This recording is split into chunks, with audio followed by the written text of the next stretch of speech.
Cila është fjala që të përshkruan më mirë si njeri sot? Me që kam emrin Besnik, besoj Besnik. Çfarë të frymëzon çdo mëngjes për të vazhduar? Dëshira dhe pasioni për punën. Nëse do ta pikturoje jetën tënde, çfarë ngjyre do të kishte në Kanada?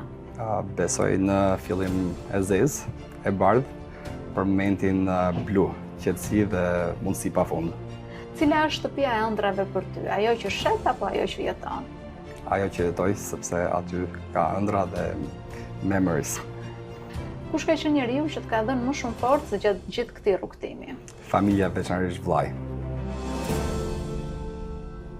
Emigrimi shpeshherë ka ngjyrime nga më të ndryshmet. Sot do të ndalemi në një histori suksesi, në historinë e një shqiptari që ka emigruar nga Elbasani në Toronto.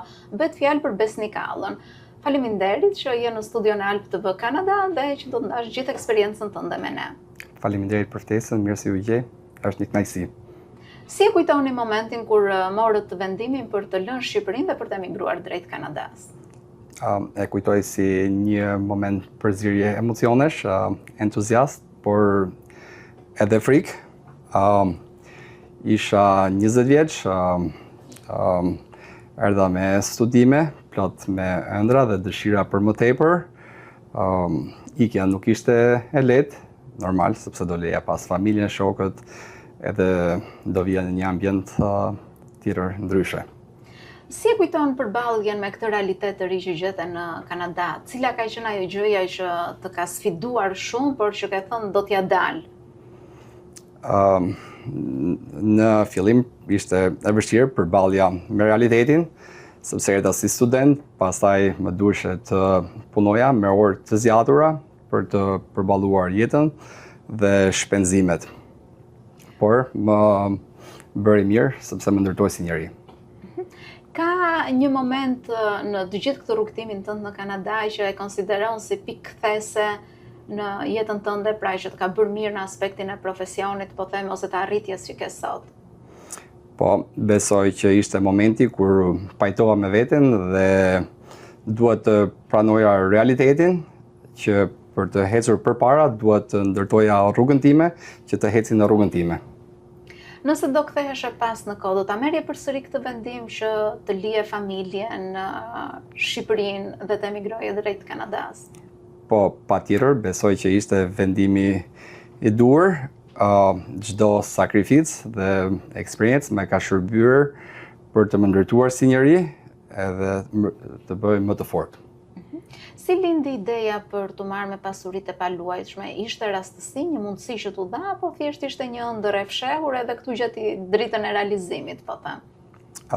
Në fillim ishte thjesht një mundësi për të jetuar dhe të mbuluar shpenzimet e shkollës.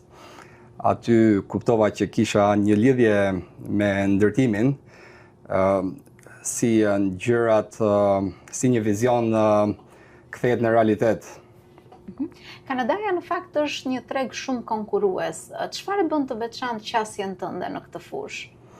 Po, shumë e vërtet, është një treg shumë konkurrues. Besoj unë punoj me pasion dhe ndershmëri.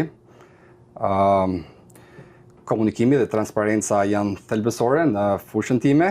Besoj që unë ju afroj të dyja klientëve, edhe shtëpia që unë ndërtoj, serviset që unë ju sjell njerëzve, besoj flasin vetë, nuk ka nevojë për shumë komente, edhe kjo besoj është një nga arsyet që njerëzit vendosin dhe më zgjedhin mua për këto shërbime. Sa e vështirë është ose sa të vështirë e shet ti që të fitosh besimin e një klienti në një vend të huaj, sepse këtu të është dashur që të mësosh anglishten dhe pastaj të fitosh edhe besimin të tjerëve.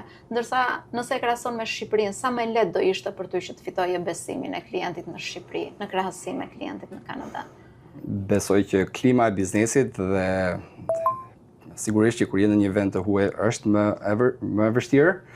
Në fillim më duhesh të punoja dyfishin, edhe të paguja për gjysmën asaj që bëja, por pastaj me kalimin e kohës, njerëzit e shikojnë potencialin që ti ke dhe çfarë je në gjendje t'u ofrosh, edhe besimi vjen natyrshëm.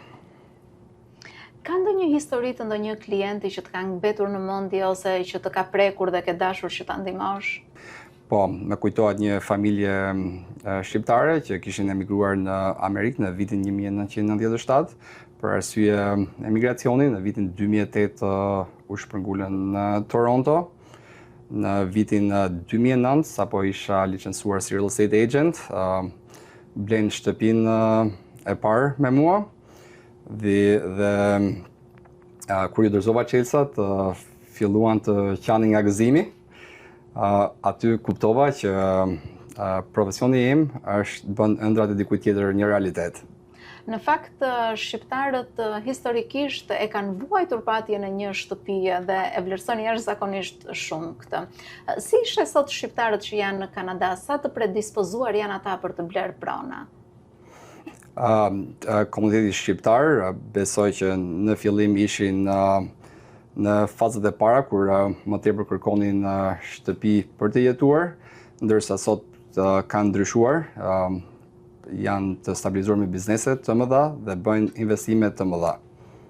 Po krahasuar me vitet e mëparshme, pra, si ka qenë në vitet e mëparshme? Donin vetëm të blinin shtëpi, ndërsa sot duan të blejnë më shumë pronë, apo duan edhe pronën edhe shtëpinë? Pra, ka të bëjnë një ndryshim në mentalitet, apo ka të bëjnë ndryshim thjesht në aspektin financiar, që sot kanë më shumë lekë edhe I blejnë të dyja? Besoj që ka të bëjë më shumë me faktin që shqiptarët kanë ndërtuar biznese të fuqishme dhe kanë mundësi të financojnë ndërtime dhe shtëpi të njëjtën kohë.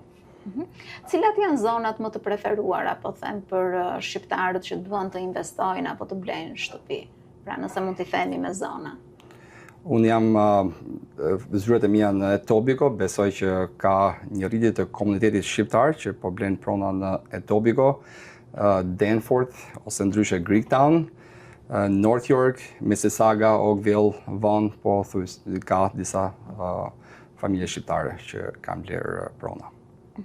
Sa I përket mentalitetit të investimeve nga shqiptarët, kanë arritur ata në fazën që të kërkojnë më shumë shtëpi luxury, po them, apo thjesht kërkojnë më shumë stabilitetin financiar? Si shikon ti këtë kontaktin? Besoj për komunitetin shqiptar, mentaliteti I investimeve ka ndryshuar.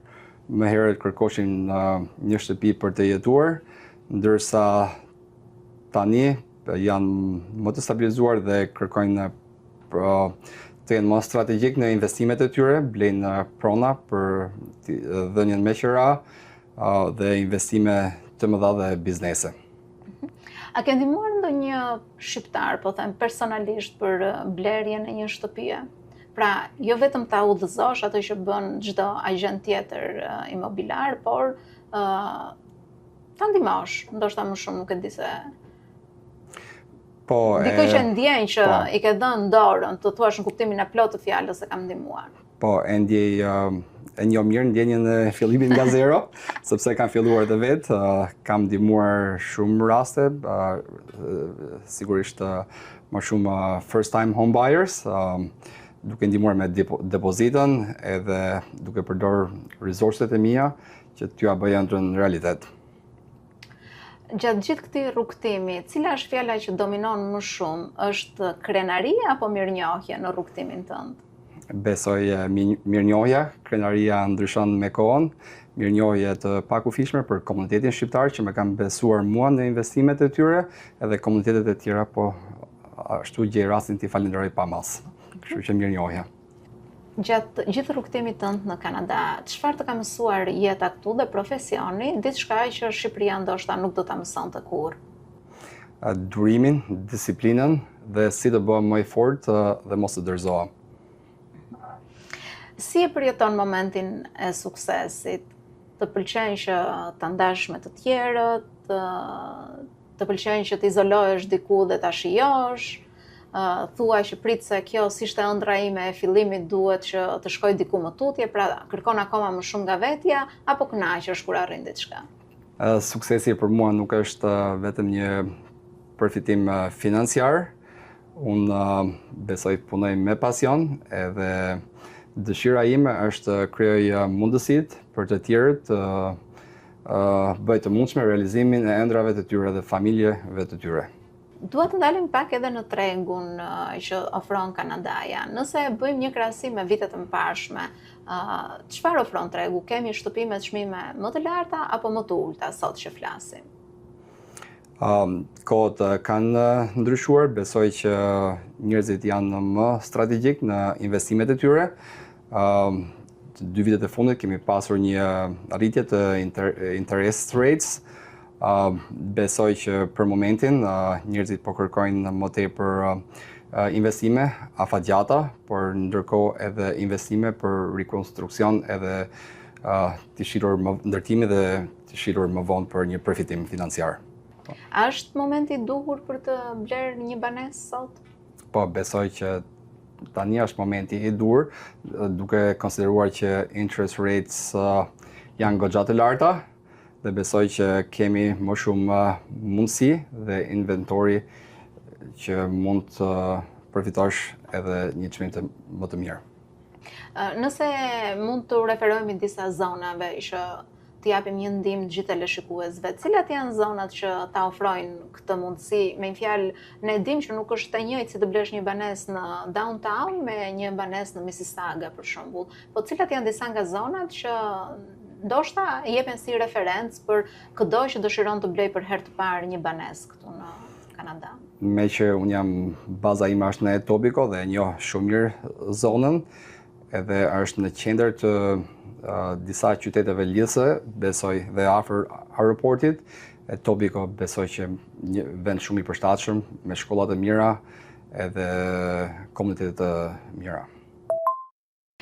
Sa i përket komunitetit shqiptar, janë të prirur më shumë që të blejnë banesa në ato zona që janë të mbipopulluara, po them, ose më saktë që janë më shumë të banuara nga shqiptar ose nga komunitetet të tjera shqipfolse? Po, nga eksperienca ime, besoj që komuniteti shqiptar mundohet në bazë mundësive të rrinë afër me në komunitete europiane dhe shqiptare të tjerë. Sa e lehtë është për një familje shqiptare që emigron nga Shqipëria në Kanada për të bler apartament, po them, ose një banesë që 2-3 vitet e para? Është e mundur kjo një herë? Nëse themi që ka ardhur me të ardhurat zero, po themi, nga Shqipëria. Në opinionin tim besoj që është e mundur, sepse ka shumë programe financime, por edhe lenders që t'i ofrojnë këto mundësi për first time home buyers. Si për shembull, si mund të realizojmë? Për shembull, kemi një çift të ri që ka ardhur nga Shqipëria, ka 3 vite do të blej banesën e parë. Çfarë duhet të bëja? Ku duhet të shkoj? Ku duhet të drejtohet? Po, besoj që hapat e para duhet të kenë first time home buyer, minimum 5% për down payment, dhe pastaj ka programe edhe opsione për financimin e pronës. Në këmbështrimin tuaj, ku është më lehtë ta blesh një shtëpi, në Kanada apo në Shqipëri? Në këmbështrimin tim, edhe me që kam vite që jam shkëpur nga Shqipëria, besoj në Kanada është shumë e lehtë për arsye sepse edhe financimi besoj që është më i disponueshëm. Sipas për llogaritjeve që ne kemi bërë në Shqipëri, për një çift të ri që të blej një apartament do t'i duhen diku te 22 deri në 35 vite, jetë që të shlyej, jetë edhe punë, kuptohet që të shlyej kredin që ka marrë për të bler një shtëpi banimi. Po këtu si ndodh? Varet nga modeli pagesave që ti bën. Besoj amortizimi është 25 vite deri në 35 vite në shumicën e rasteve edhe këtu. Por këtu ndoshta mundësitë e punësimit edhe e pagesat janë pak më ndryshe se në Shqipëri, dhe ndoshta është më e lehtë për... Po, besoj që pagesat janë më të larta dhe ke më tepër mundësi. Mundësitë janë pafund për ato që din ti gjejnë. Tani të na zbulosh edhe diçka si sekret, po them, nga puna jote. Cilat janë komunitetet që ju ofrohen më shumë për të bler, ose cilët janë blerësit më të mëdhenj, po themi, të banesave deri më sot, në gjithë rrugtimin që ke patur ti? Besoj në rastin tim komuniteti shqiptar. Dhe gjithë rastin ti falenderoj. Por në përgjithësi nëse flasim, sepse ne dim që numri i shqiptarëve nuk është kaq i madh krahasuar me komunitetet e tjera, nëse referohemi komunitete të indian ose kinez apo nuk e di komunitetet e tjera. Komuniteti indian, gjithashtu dhe kinezët. Janë vlerës Vlerës potencial. potencial, po. Çfarë do t'u thoje të rinjve shqiptar që kanë me mëdyshje të qëndrojnë në Kanada apo të rikthehen përsëri në Shqipëri? Do t'ju thoja që në qoftë se ndjen të nevojshme, duhet ta bëjnë, mos kenë frikë.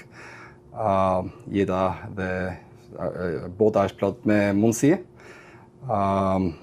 Por kudo që të shkojnë, duhet të punojnë fort edhe besoj me punë duhet t'ja dalin t'i bëjnë në realitet. Edhe një pyetje sepse harrova të ta bëja më parë, por duaj që ta bëj këtë. A janë shqiptarë të prirur që të blejnë në shtëpi luxury apo ende jemi në fazë fillestare si komunitet? Po, ka shumë shqiptarë që kanë ndërtuar biznese shumë të suksesshme në fushën e ndërtimit edhe shërbimeve dhe kanë blerë shtëpi luxury homes. Për kurreshtje, sa shkon vlera e një shtëpie luxury? Besoj nga 5 deri në 30 milion. Dhe sa është çmimi një banese 2+1 po them për një familje mesatare? Një apartament apo shtëpi private? Një apartament. Varet nga zona, por besoj nga 400 deri në $1 milion. Dhe për sa i përket një shtëpie? Shtëpie private? Një zonë të mirë besoj rreth $1 milion. Zonë e mirë, kë nuk kuptoj me zonë të mirë? Zona, për shembull, që ka shkollat e mira, parks, infrastrukturë, edhe komunitetet pastra. Të falenderoj që isha me ne dhe ndave rrugtimin. Faleminderit për ftesën. Por mbi të gjitha dhe disa informacione shumë të blepshme për të gjithë ata shqiptar që janë të interesuar për të blerë një banesë, qoftë luxury ose një banesë të thjeshtë.